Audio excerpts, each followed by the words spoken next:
यदा यदा हि धर्मस्य ग्लानिर्भवति भारत अभ्युत्थानम् अधर्मस्य तदात्मानं सृजाम्यहम् परित्राणाय साधूनां विनाशाय च दुष्कृताम्। सोने की जंजीर मत कर लोहे की जंजीर। तीसरा है भगवान जहां तहां है। चौथा है समदृष्टि हो पर समवर्तन नहीं। पांचवा उत्तरायण और दक्षिणायन। छठा ज्ञानज्ञ श्रेष्ठ है, ज्ञान दान सर्वश्रेष्ठ है। सातवां ख्याल करना तुम्हारा धर्म नहीं है। आठवां अशुभ रहना तेरा धर्म है। 9वां पॉइंट मौत है ही नहीं। 10वां तुम निराहारी हो। 11वां आत्मा साध वस्तु नहीं जो साधन से प्राप्त हो। 12वां पुकारना अज्ञान है। कल ये पॉइंट चला था, पुकारना अज्ञान है। अब इसके आगे आज 13वां पॉइंट है लोकरीत और लोक संग्रह। लोगों के कल्याण के लिए ये लोकरीत क्या है, लोक संग्रह क्या है, इसका संक्षेप बोला है लोगों के कल्याण के लिए। अर्थात इसका अर्थ क्या हुआ, लोकरीत और लोक कल्याण। आप ये देखो, आपके पास जो कुछ है तन मन धन, आप इस तीनों चीजों को तन मन धन अपनी मैं मेरे में खर्च करते हो कि आप लोकहित में खर्च करते हो? किस में करते हो? आप चेक करो। कैसे बोला, तन मन धन तीन चीजें हैं आपके पास। तन का उपयोग, तन की सेवा, तन किसके वास्ते लगाते हो? सिर्फ अपना सुख, अपना कैसे हमारे शरीर को सुख मिले, कैसे शरीर को पूजे लोग, कैसे शरीर, इस शरीर से क्या आपने आज तक किसी की भलाई की है, कोई सेवा की है? लोकहित लोक कल्याण, जिससे लोगों का कल्याण हो, ऐसा कोई कार्य आपने अपने शरीर से किया है? आप बहुत बलिष्ठ है, तो क्या आपने कमजोर की जो आपके आसपास है, जो आपके शरण में है, तो क्या आपने उनकी रक्षा की है अराजक तत्वों से? आपका शरीर इतना नहीं सामर्थ्यवान है रक्षा करने के लिए किसी से, तो आपका शरीर कम से कम सेवा के लिए हो सकता है। किसी के शादी विवाह में जा करके आपने कभी लड़की वालों की तरफ से बैठ करके आपने कोई सेवा की? किसी को एक गिलास पानी थमाया, पत्तल थमाई, गली दादी बिछाई, ये गए बस सूट पहन करके खाया पिया चल दिए और एहसान दिखाया मैंने बड़ा उपकार किया करके? तुमने जा करके खाया पिया घूमे, तुमने अपने शरीर को सुख दिया ना, तुमने सेवा क्या की किसी की? तो पूछो अपने शरीर से, तन से, क्या इस तन से तुमने आज तक संगत की सेवा की? संगत में इतने लोग आकर के बैठते हैं तुमने कभी आकर के दरी बिछाई, कुर्सी लगाई, चादर बिछाया, किसी सेवा की? जो करते हैं क्या वो हमारे नौकर हैं? ये तो जिसको अंदर में ज्ञान समझ में आ गया, जिसके अंदर प्रेरणा जगी, वो लोग करने लगे।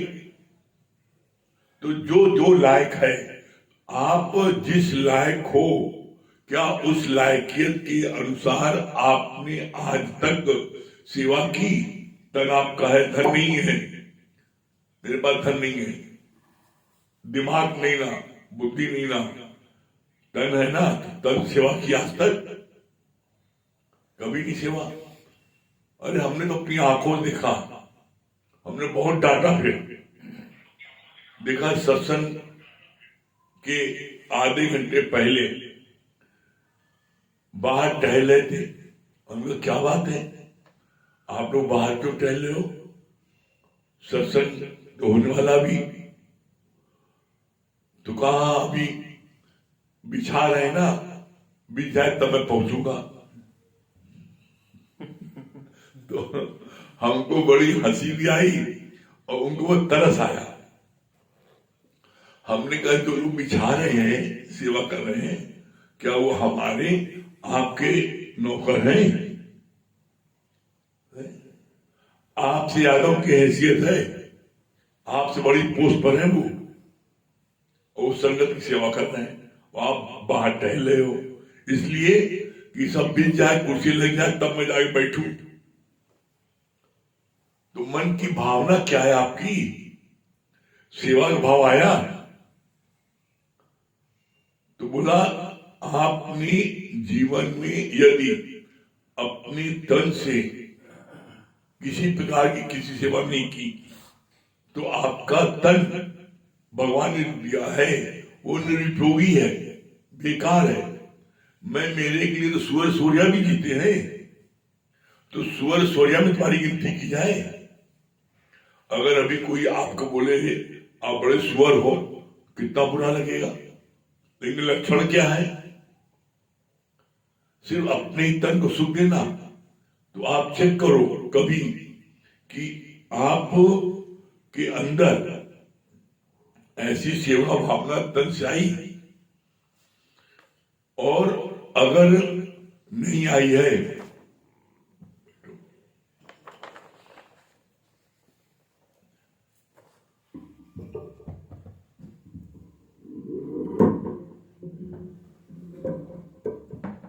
और अगर नहीं आई है तो ऐसे में आप ये चेक करो कि जो लोग कर रहे हैं वो कितने प्रसन्नचित हैं। जब तक आप सेवा नहीं करोगे आपके मन में सेटिस्फेक्शन कभी नहीं आएगा। तो तन से हम जो सेवा कर सकते हैं, सबसे लास्ट में धन आया है, जो अपने तन का मन का धन का दूजों को जो दे दान, वो सच्चा इंसान, वो धरती का भगवान। तो आप अपने तन से, घर में जो बुजुर्ग हैं, घर में असहाय हैं, कभी आपने अपने पिता का चरण दबाया?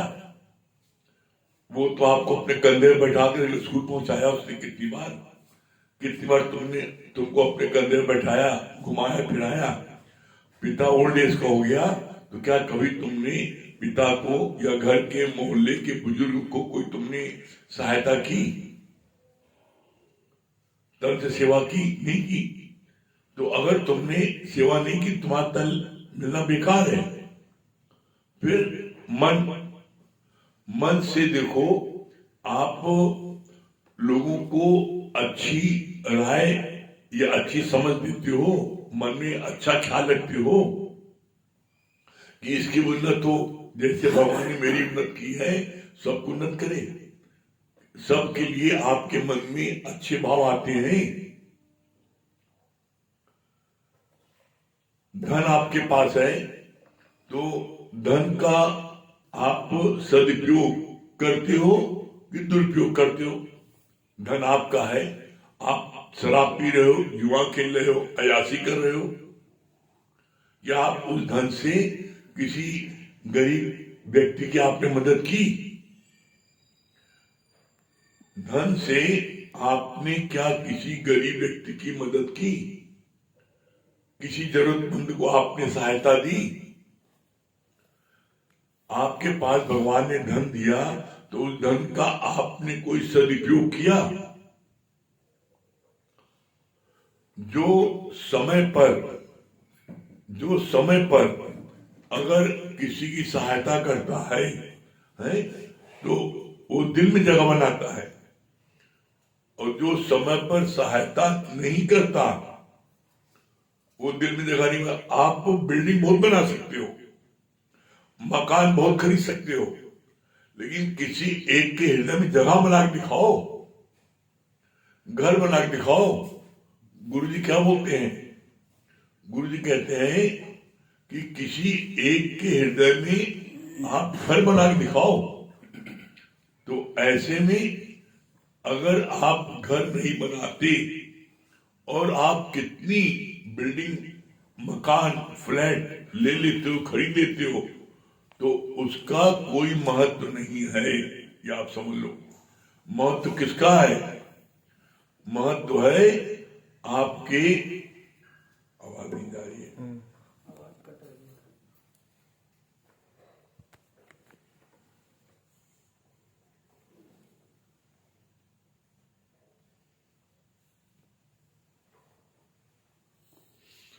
आप देखो, ये बात कहने की नहीं है,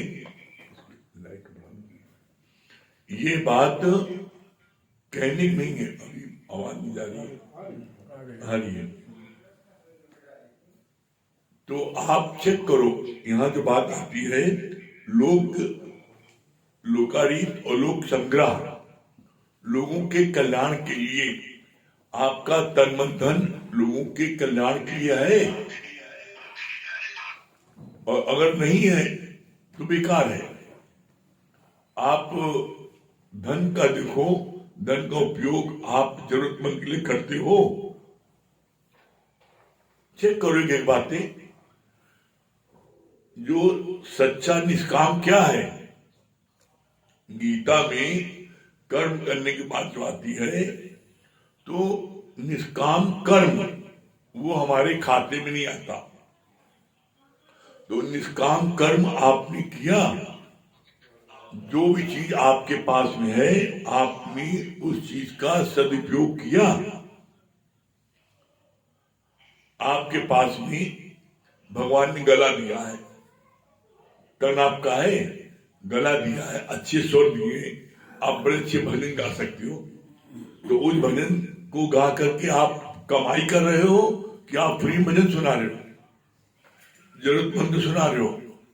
जो फिल्म में लोग करोड़ों रुपए कमाते हैं, गाना गाते हैं, भजन गाते हैं, इनके स्वर अच्छे हैं, भगवान ने दिए, तो उन्होंने कोई निष्काम सेवा नहीं की, लोकहित नहीं किया। उन्होंने धन कमाने के लिए उन्होंने गाना गाया, भजन गाया। और आपने भी यदि धन कमाने के लिए आपने भजन गाया, आपने अपने उसका उपयोग किया, तो वो क्या है? वो जो है वो लोकहित नहीं है, लोक कल्याण नहीं है। हमने देखा भाई, चाहे हम डॉक्टर हो, चाहे वकील हो, चाहे अच्छे भजन गाने वाले हो, चाहे अच्छा वक्ता हो, अब आपको भगवान ने चीज समझ दी तो आप जाके ज्ञान बांटो। जिसको समझ है वो माया में जुट गया है, और जिसको समझ नहीं है वो जो है वो कोशिश करता है सब उल्टा पुल्टा। अरे भगवान ने तुमको अगर सालिम दिमाग दिया है, तुम वकील हो, डॉक्टर हो, इंजीनियर हो, सालिम दिमाग है, तो तुमने अपने उससे अपने व्यापार करो, मना नहीं है। लेकिन आप लेक्चरर हो, टीचर हो, और आप विज्ञान को बांटोगे तो इसके लिए पैसा मत लो। आप अगर टीचर भी हो तो आप टीचिंग में भी जो भी आपके हाथ में कला है तो आप टीचिंग में क्या किसी गरीब बच्चे को आपने पढ़ाया बिना पैसे के? कि जल्लाद की तरह नहीं, बिना पैसे के नहीं पढ़ाएंगे हम तो इतने भाग्यशाली हैं। हमने तो जिससे जिससे कहा, जिन्होंने जो सत्संग आते हैं और देखा कि इनके बहुत अच्छी डॉक्टरी चलती है, उनको कमीशन मिलता है, वो कमीशन अपना नहीं लेते तो हमने अपना कमीशन लो अपना। लेकिन जो जरूरतमंद है, गरीब है, पैसा नहीं दे सकती है, उनको आप फ्री दवा दो। ऐसे हैं डॉक्टर, और हमको बताने में कोई हमें हमका नाम लेना चाहते हैं। ऐसे इतने इतने उदार चीज सज्जन डॉक्टर आज भी हैं। हमारे इलाहाबाद में डॉक्टर सामू है, हमने उनसे एक बार सिर्फ कहा था, डॉक्टर साहब भगवान ने आपको एक कला दी है, तो आप सिर्फ एक काम करो, जो जरूरतमंद गरीब है जिनका पैसा, उनसे पैसा मत लेना। उस दिन के बाद से उन्होंने पैसा नहीं लिया। उन्होंने फंड बना दिया, जो पैसा कमीशन का उनको जांच पांच में मिलता है, वो उस पैसे को जो है उन्होंने गरीबों के लिए दवाओं की वो देने लगे। इसी तरह डॉक्टर एक हमारे गुप्ता थे, रामजी गुप्ता, आपके पढ़ाते थे डिग्री कॉलेज में, मैथ के बहुत अच्छे लेक्चर थे। हम लोगों को बोला आप ट्यूशन करते हो, मेरे कहने से जो गरीब बच्चा पढ़ने आ पैसा है उसको पढ़ाओ, पैसा मत देना। उन्होंने किया नहीं लिया, उन्होंने बताया हमको, उन्होंने कि मैंने आपने कहा था, और उन्होंने हमको अच्छा ही लगा। उन्होंने अपना अनुभव बताया, कहा कि हमने आपका कहना मान करके उसको पढ़ाया या मैंने गरीब बच्चों को दवा दी, तो मेरे मन को इतना सेटिस्फेक्शन मिलता है कि हम कितना रुपए कमा ले, उससे भी नहीं मिलता। अरे जो भी परमात्मा ने आपको दे रखा है, आपको डॉक्टरी रखी है, गरीबों को आप कुछ आप बना लो कि हम 5 पेशेंट को 2 पेशेंट को हम बिना पैसा लिए हम दवा देंगे। जो गरीब हैं, जो गरीब बच्चे उनको हम फ्री पढ़ाएंगे, जो गरीब बच्चे उनकी फ्री वकालत करेंगे, जो गरीब बच्चे उनके लिए हम फ्री उनके लिए उनकी मदद करेंगे। कुछ जीवन का लक्ष्य बनाओ, कुछ थोड़ा सेवा भाव रखो, और जब तक सेवा भाव नहीं रखोगे मन में कभी भी शांति नहीं मिल सकती है। ये बात अपने जीवन के अनुभव से कह रहे हैं। जब आप किसी को टोटल निष्काम भाव से कार्य करोगे तो उससे जो आपको शांति मिलेगी उसको बोलते हैं परम शांति, उसको बोलते हैं परमानेंट हैप्पीनेस। आप चेक करो, जो यहां पर बात आती है लोक रीत और लोक संग्रह, लोगों के कल्याण के लिए, मतलब निष्काम भाव से जो भी आपके पास है, धन है, अच्छे स्वर हैं, तो आपने किसी को भजन सिखाया, आपने किसी बीमार को जाके भजन सुनाया, आपके पास में ज्ञान है, आपने किसी को जाकर के बीमार को जाकर के ज्ञान सुनाया। आप अपने चेक करो, किसी उससे कोई हो, तो आपका धन है तो आपने धन का सदुपयोग किया, धन से आपने किसी जरूरतमंद की मदद की, धन है, धन से आपने कहीं जरूरत है किसी जगह वहां आप काम आए। नहीं बस हमरा बिठवा खाए, हमारी बेटी का, हमारा पोता खाए, घूम फिर करके अंधा बार रेवड़ी अपने अपने लोगों को बस। और जिन लोगों ने ऐसा किया हमने देखा है, जिन लोगों ने ऐसा किया उनके घर में इतनी कला अशांति क्यों? उन्होंने कभी किसी का उपकार नहीं किया, कभी किसी को कुछ दिया नहीं, उसका परिणाम क्या हुआ हमने देखा। हमको ये बातें इसलिए बता रहे हैं कि अभी सीख जाओ।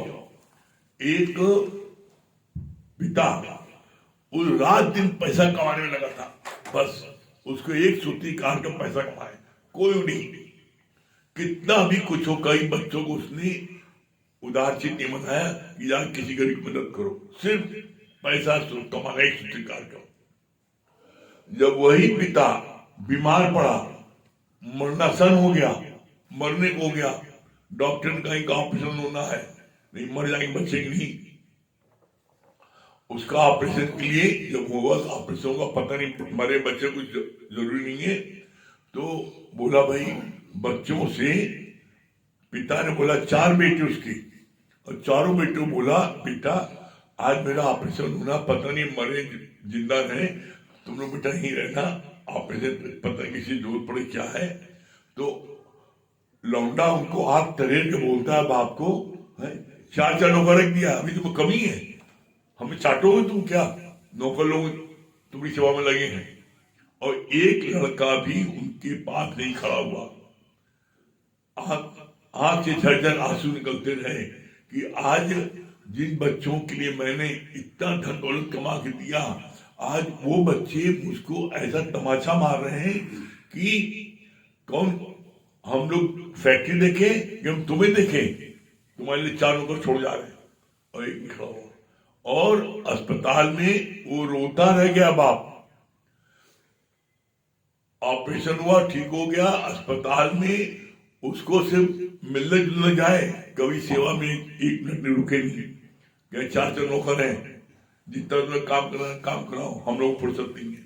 ये है, ये दशा, यही दशा तुम्हारी भी होगी अगर सिर्फ अपने ही बाल बच्चों को पालो पोसोगे, दोगे, और कभी कोई निष्काम कार्य नहीं किया, किसी के ऊपर कोई 1 पैसा खर्च नहीं किया है, तो लड़के बच्चे नहीं खड़े होंगे।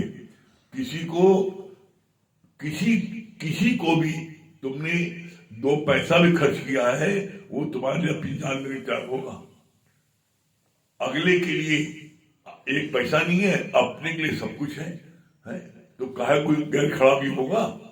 तो इसीलिए गुरु बोलते हैं जो अपने तन का, मन का, धन का दूजों को जो दे दान, वो सच्चा इंसान, वो धरती का भगवान। और भगवान होता कौन है, किसने भगवान को देखा है? बस हम खाए, हमारा बिटवा खाए, हमारा पोता खाए, हमारी पूर्ति खाए, बस, बाकी कोई नहीं। दुनिया गई अपने उसमें, तो जब दुनिया गई तो तुम्हारे मन में भी ऐसा भी हमने देखा है, अरबपति, और जब मरे हैं तो उनको 4 व्यक्ति कंधा देने के लिए उनको नहीं पहुंचे। अब सोच लो, क्या अरबपति हो, अपने घर के हो ना, बेटे सब विदेश में, इतना कंजूस कि 4 व्यक्ति कंधा देने के लिए नहीं पहुंचे उसको वहां अर्थी में, जिससे तो अरे क्या बड़ा बहुत निकम्मा था, बड़ा बदमाश था, बड़ा कंजूस था, कभी मेरी मदद नहीं की, इतना उसके गड़गड़ाए, 1 पैसे मदद नहीं की, कभी किसी को नहीं।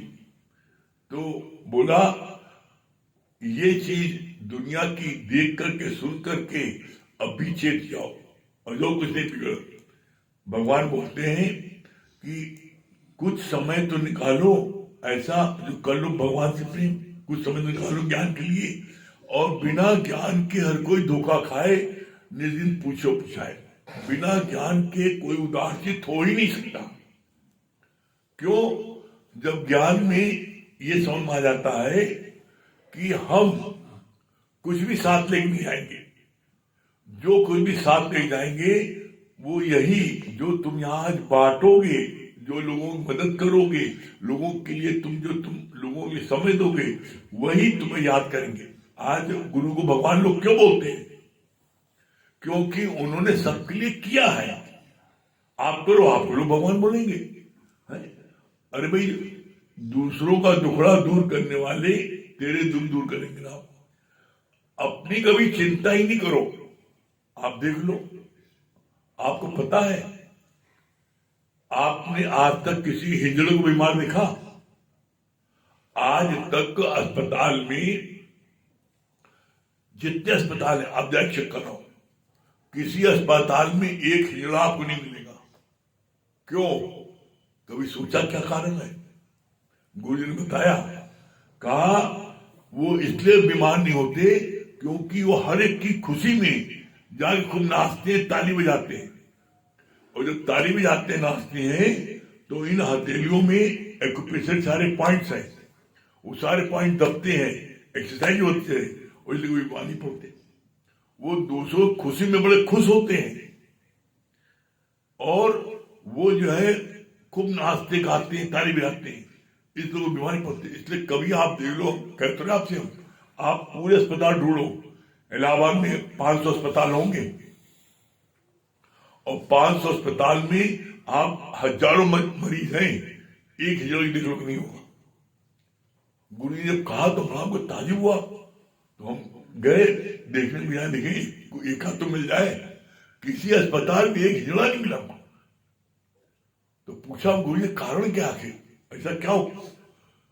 तो कहा कि ये लोगों को हर एक की खुशी में, ये लोगों हर मोहल्ले में, पूरे शहर में ये पता करते हैं कहाँ खुशी हुई, कहाँ बच्चा पैदा हुआ, और जहां पर कोई खुशी का होता, शादी हुई, बच्चा पैदा हुआ, वहां जाके खूब नाचते हैं, गाते हैं, ताली बजाते हैं।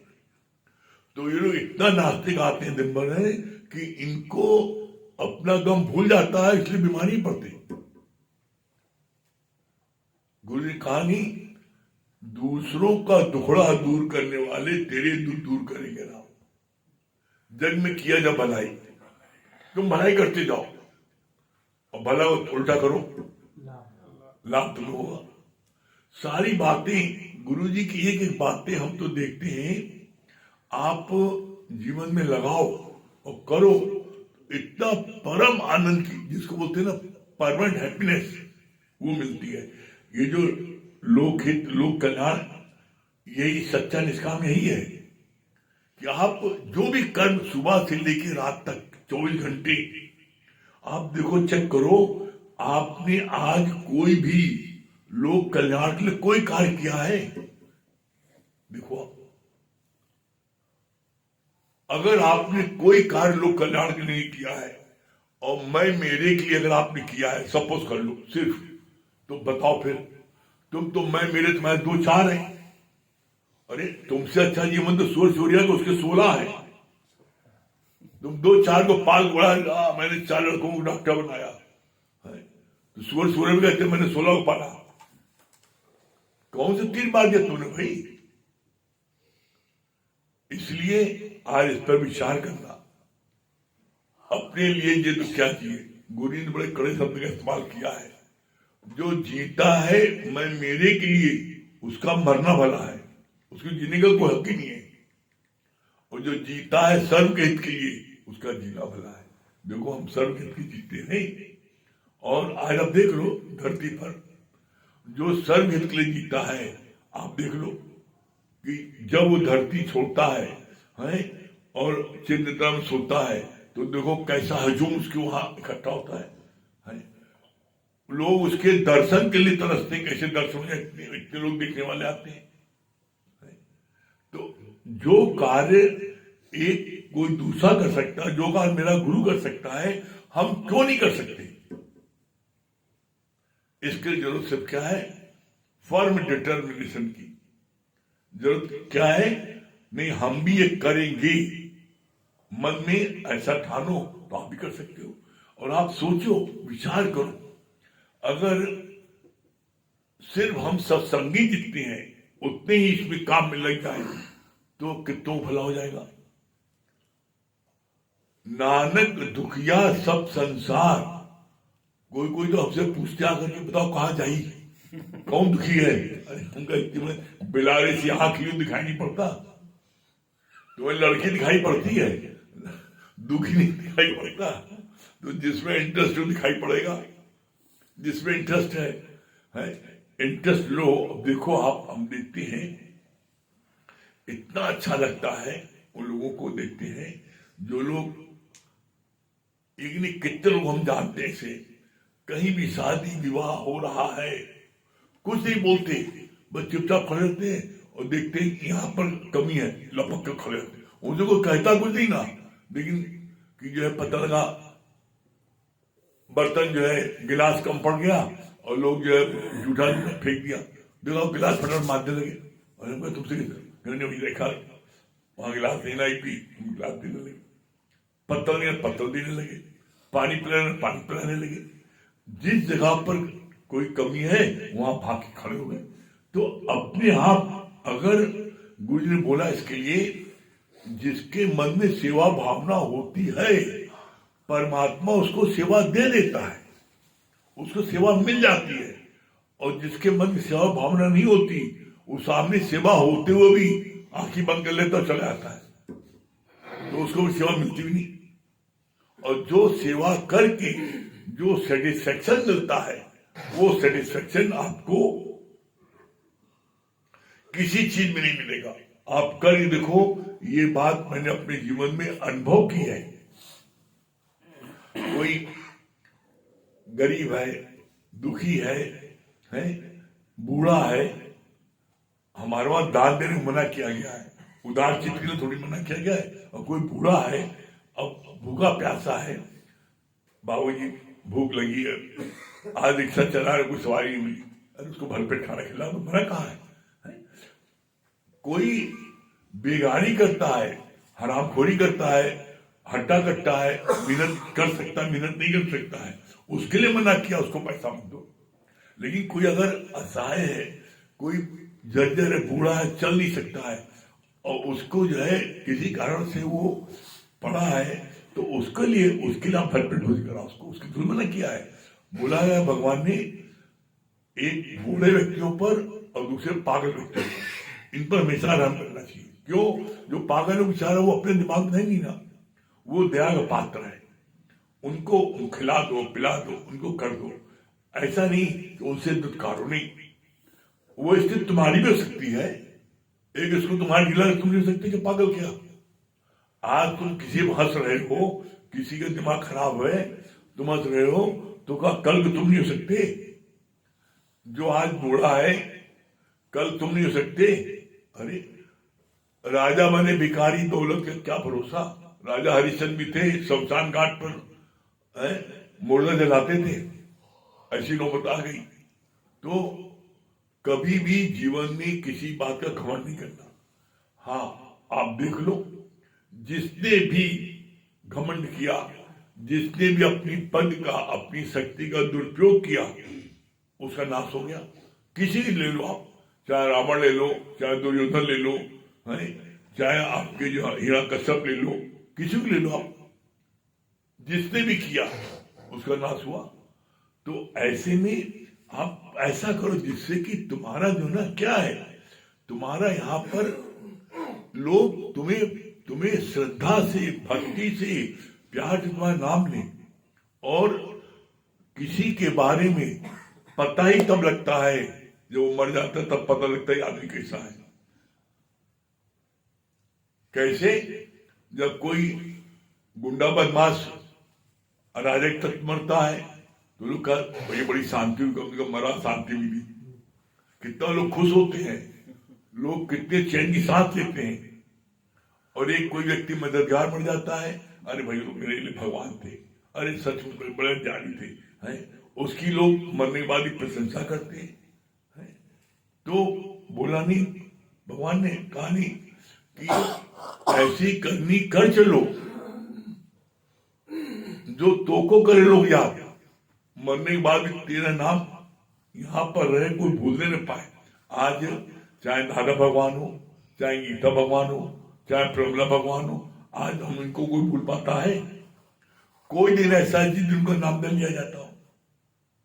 तो इसलिए अजो विद्यगुणों ने अभी भी इस बात का ध्यान रखो कि अगर ऐसा करोगे तो तुमको आनंद की प्राप्त होगी, नहीं करोगे तो फिर समझ लेना कोई कुछ बचा नहीं सकता। तुमको ही इस बात का ध्यान रखना है, ठीक है?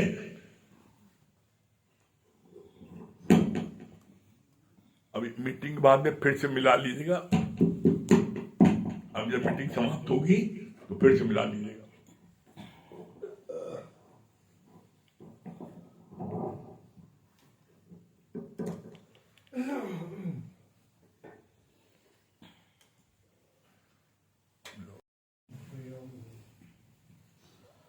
देखिए, आज एक बहुत मजेदार चीज दिमाग में आ रही थी कि ये जो कंट्रोल शब्द है ये कितना नायाब ऐसे मन में मेरे भाव आ रहा था कि देखिए इसकी लाइफ में कितनी इम्पोर्टेंस है। भोजन पे कंट्रोल खत्म तो पेट बाहर, वाणी पे कंट्रोल खत्म तो प्रतिष्ठा बाहर, और अगर गाड़ी पे कंट्रोल खत्म तो प्राण बाहर। तो आप सोचिए कि आज मैं यही सोच रहा था कि सोचो इस कंट्रोल शब्द की कितनी इंपॉर्टेंस है लाइफ में। आप सोचो जरा, कितने तरीके के कंट्रोल हैं। इंद्रिय का कंट्रोल, कितने लोग ऐसे होते हैं कि उनको अपनी इंद्रियों पे ही कंट्रोल नहीं है। कई लोगों ने सत्संग में भी अपना अनुभव बताया। यहां तक लोगों ने बोला, कहा कि भैया हम गंगा जी स्नान करने जाते थे और स्नान करते करते कब हमारी मुंडी जहां पर लेडीज नहाती हैं घूम जाती थी, हमको पता ही नहीं चलता था। क्यों? क्योंकि उनकी इंद्रियों पे कोई कंट्रोल नहीं। आप सोचिए कितने लोग ऐसे हैं कि जिनको मुर्गे की, शराब की ऐसी लत है, डायबिटिक हैं, डॉक्टर ने कहा मर जाओ, कहा कोई बात नहीं मर जाएंगे, लेकिन खा के मरेंगे, कोई कंट्रोल नहीं है। आप सोचिए।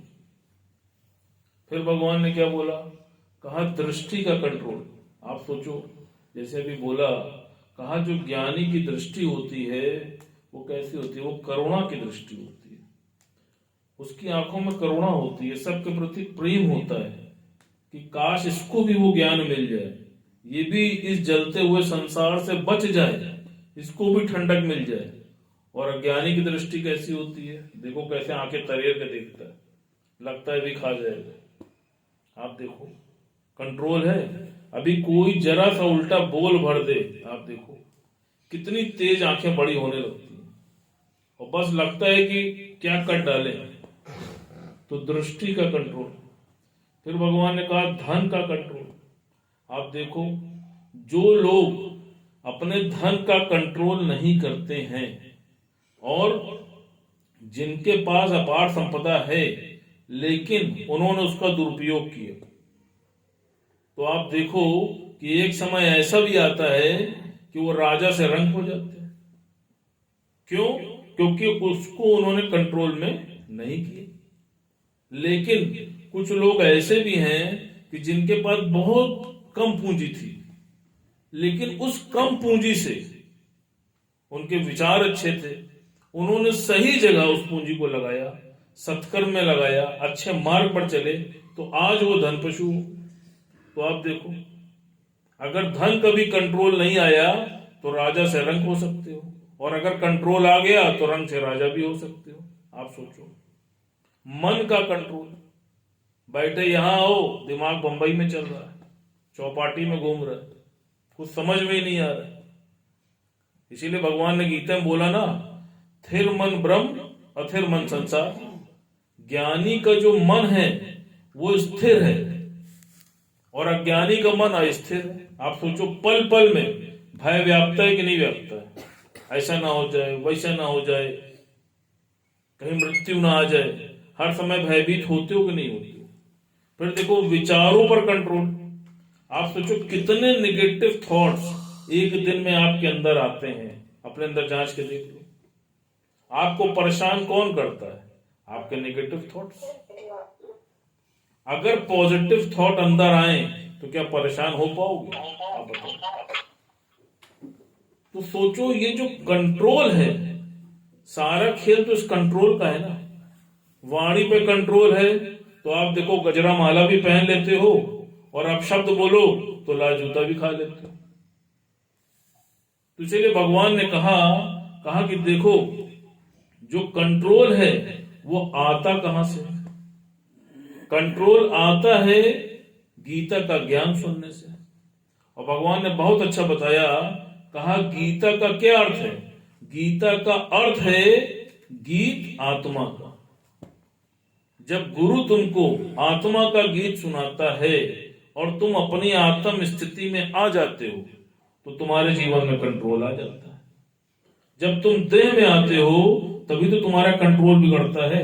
आप बताओ, कोई आदमी शरीर रूप में है तभी तो उसका वेट कम ज्यादा हो रहा है। आत्मा का क्या कोई कम ज्यादा वेट होता है क्या? आप सोचो। तो इसीलिए भगवान ने बोला, कहा troubles won't come if you do not invite me. समस्याओं को तुम खुद निमंत्रण देते हो। समस्या है कहीं नहीं, लेकिन अपनी अज्ञानता के कारण तुम समस्याओं को निमंत्रण दे बैठते हो। और फिर जब निमंत्रण देते हो तो फिर क्या होता है, जैसा उस वजीर के साथ हुआ। भगवान ने बोला, कहा कि एक राजा और एक रानी, वो लोग संतों की बड़ी सेवा किया करते थे। तो एक संत बाहर से आए और वो बहुत पहुंचे हुए संत थे। उनको पता चला, उन्होंने उनकी बहुत आवभगत की, बहुत सेवा की। संत उनसे बड़ा प्रसन्न हो गया और प्रसन्न होने के बाद उसने उनसे बोला कि कुछ मांगो, मैं तुम्हें वरदान देना चाहता हूं। कहा नहीं संत जी, भगवान का दिया सब कुछ है, हमें आवश्यकता नहीं। कहा नहीं, कुछ भी मांग लो। कहा संत जी जो मांगेंगे वो देंगे? कहे हाँ देंगे, जो हम तुमको वरदान देंगे वो सिद्ध होगा। अब उनको पुत्र नहीं हो रहा था तो उन्होंने पुत्र मांगा। उन्होंने कहा तथास्तु। अब संत जी ने बोल तो दिया तथास्तु, क्यों? क्योंकि पहले संतों को इतनी पावर थी कि वो सिद्धियां करके जो बोल देते थे वो हो जाया करता था। तो उन्होंने तथास्तु तो बोल दिया। फिर बाद में जब भगवान से पता किया तो पता चला कि इनके प्रारब्ध में तो लड़का है ही नहीं। कहा आप क्या करें? अब उनको तो अपने वचन को सिद्ध करना था। तो संत जी को उस बालक का रूप धर कर उस रानी के गर्भ में जाना पड़ा और कुछ समय के बाद उस रानी को पुत्र रत्न की प्राप्ति हो गई। लेकिन पुत्र तो हुआ और राज में बहुत आनंद, बहुत जश्न हुआ, लेकिन पुत्र जो है वो गूंगा हुआ और वो कुछ बोलता नहीं था। अब राजा रानी बड़ा परेशान कि ये बोलता क्यों नहीं है।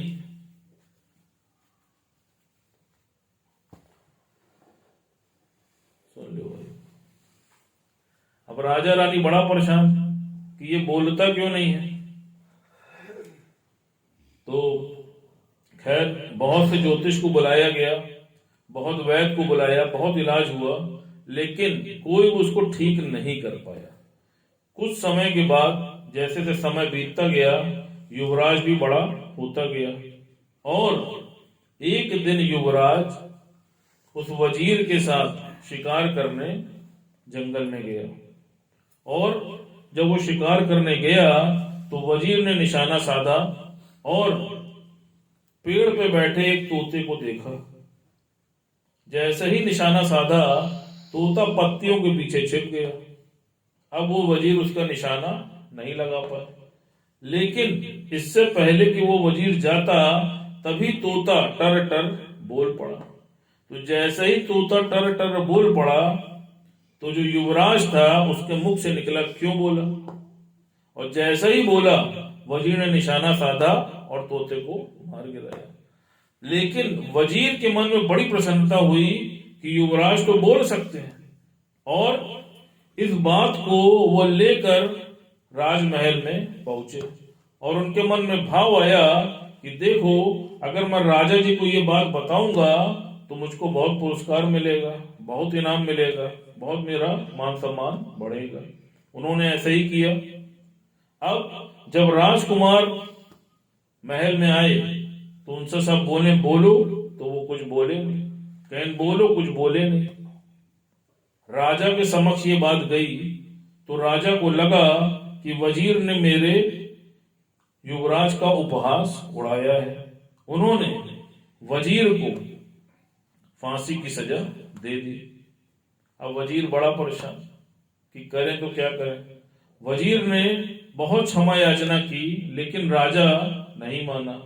अंत में वो वजीर युवराज के चरणों में गिर पड़ा।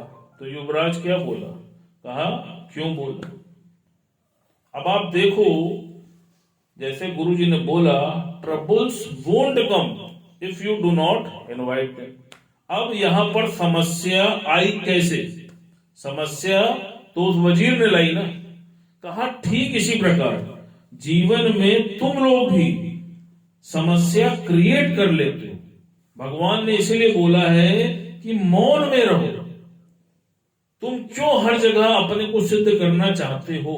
तुम देखो, जब तुम्हारे अंदर मैं पने का अहंकार आता है तभी तो तुम बोलते हो। और भगवान ने क्या बोला? भगवान ने बोला कुछ बनना ही है अज्ञान बड़ा। तुम क्यों बनने की चेष्टा करते हो?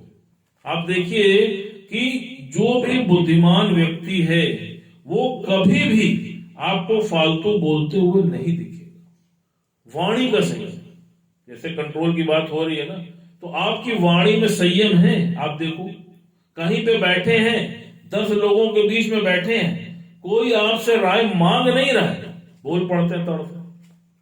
और जो बोला तो वो फंसा, जिसने बोला उसी ने कुंडली खोला। तो भगवान ने क्या बोला, क्यों बोला? तो आप सोचो कि कंट्रोल आपने मिस किया ना, तो सारा खेल आपकी कंट्रोल का है। इसलिए कहते हैं कंट्रोल, हर चीज पे कंट्रोल, विचारों पे कंट्रोल, बॉडी पे कंट्रोल, वाणी पे कंट्रोल, भोजन पे कंट्रोल, मन पे कंट्रोल, विचारों पे कंट्रोल। हर चीज पे जब आपका कंट्रोल होगा तो आप कभी भी देखो आपका एक्सीडेंट नहीं होगा। आप एक छोटी सी गाड़ी भी चलाते हो तो कितना कंट्रोल में चलाते हो, भैया एक्सीडेंट ना हो। तो आप सोचो कि आप कहीं पर बैठ रहे हो तो क्या आपकी वाणी पे कंट्रोल नहीं होना चाहिए? आप बताओ। और जो भी आदमी देखो संयम में रहता है तो आप कभी भी देख लो उससे भूल कभी नहीं होती। भूल होती ही उससे है जो असंयमित रहता है। जैसे कहते नहीं है कि हम व्यस्त हैं, हम व्यस्त नहीं हैं, हम अस्त व्यस्त हैं। आप सोचो मोदी जी से ज्यादा व्यस्त कोई हो सकता है क्या? आप सोचो, जिसके ऊपर पूरे देश का भार है, उसके बाद भी वो समय निकाल लेता है। वो योग का भी समय निकाल लेते हैं, वो अपने प्राणायाम का भी समय निकाल लेते हैं, अपनी हेल्थ का भी समय निकाल लेते हैं, भोजन के लिए भी निकाल लेते हैं, सादा भोजन भी कर लेते हैं। आप सोचिए क्यों? क्योंकि वो सब चीज सिस्टम में है। और हमारे साथ क्या है, हम अस्त व्यस्त हैं। अस्त व्यस्त होने की वजह से हम परेशान हैं। और जब चीजें कंट्रोल में आ जाएंगी तो आपके साथ भी क्या होगा, सब चीजें सुचारू रूप से चलने लगेंगी। तो इसलिए कुछ भी हो जाए कभी भी अपना कंट्रोल आप मत खोना।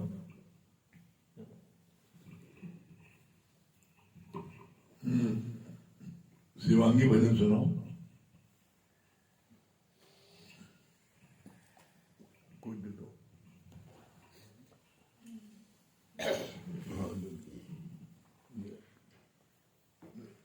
खोल के दो ना। हरिओम सभी को।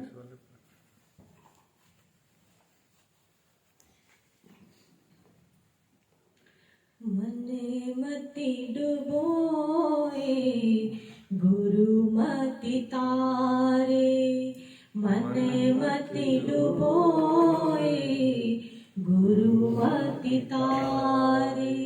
तू चलना मेरे मन, तू चलना मेरे मन, गुरु के इशारे। मने मति डुबोए गुरु मति तारे, मने मति डुबोए गुरु मति तारे। गुरु के वचन पर चलना है मुश्किल, गुरु के वचन पर चलना है मुश्किल, मगर चलने वालों ने पाई है मंजिल, मगर चलने वालों ने पाई है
मने मति डुबोए गुरु मति तारे। तू चलना मेरे मन, तू चलना मेरे मन, गुरु के इशारे। मने मति डुबोए गुरु मति तारे। जहाँ मन की मानी वही धोखा खाया, जहाँ मन की मानी वही धोखा खाया। सही रास्ता तो गुरु ने दिखाया, सही रास्ता तो गुरु ने दिखाया। जो माने गुरु की बात, जो माने गुरु की बात, बेबाजी न हारे।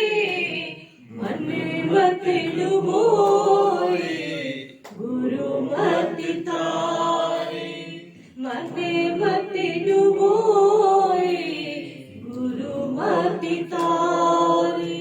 तू चलना मेरे मन, तू चलना मेरे मन, गुरु के इशारे। मन मत डुबोए गुरु मति तारे। मन मत डुबोए गुरु मति तारे।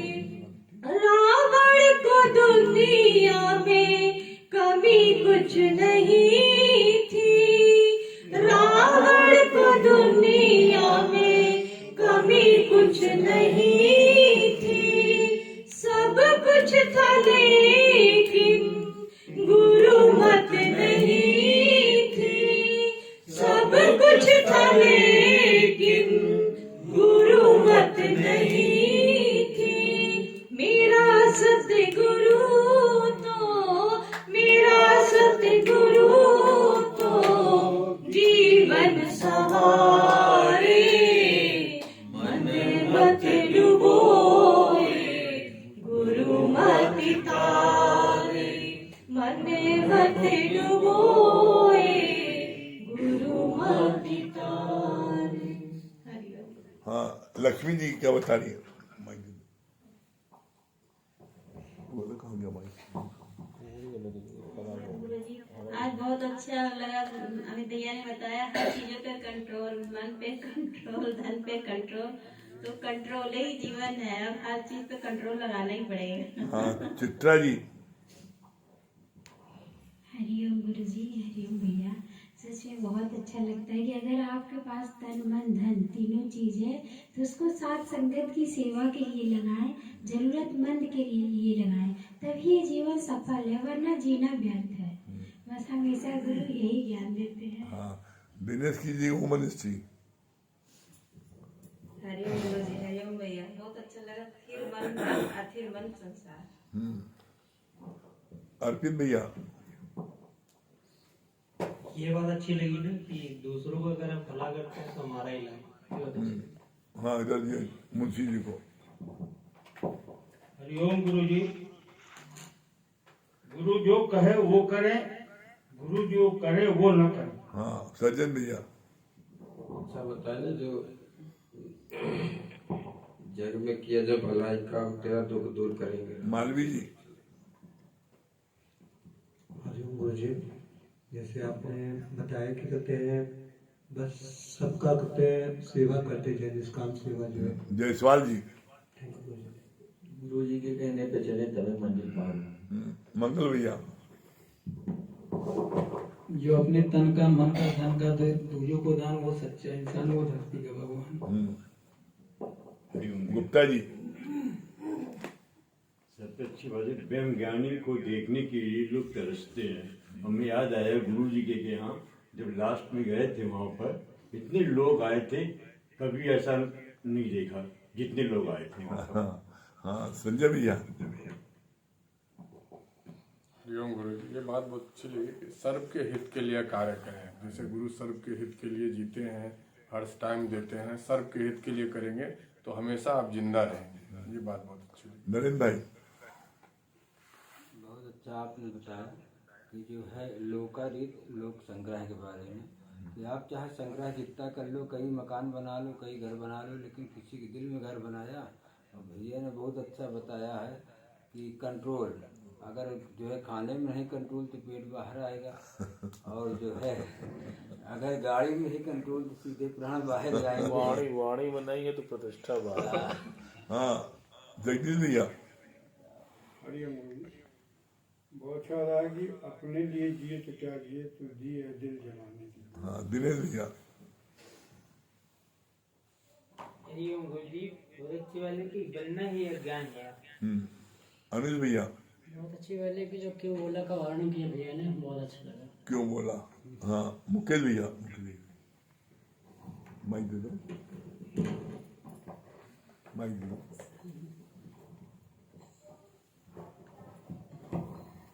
बहुत अच्छी बात लगी कि दान देने के लिए मना है, लेकिन करुणा करने के लिए नहीं। जो रिक्शे वाले हैं, किसी के पास मेहनत कर रहे हैं, नहीं है, अगर वो हमसे मांग रहे हैं, ऐसी स्थिति में हम करुणा करके उसको जो जरूरत है उस समय वो हम दे दें। हाँ दुर्गेश भैया।